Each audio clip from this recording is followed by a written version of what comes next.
เจ้าไปอยู่ไสฝากเสียงลำไปแทนความหวังหาสบายดีบ่รอน้องลาอยู่ป่าปูนซีเมนต์เมืองไกล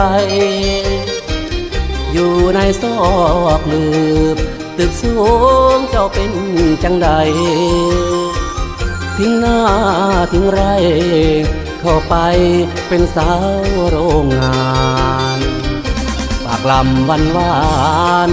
ตกลงอกทรายของน้อง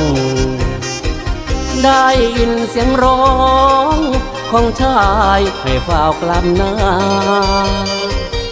เสียงแค้นมันเหงาเสียงพินมันเศร้าคอยเจ้าคืนมานานก็ยังท่า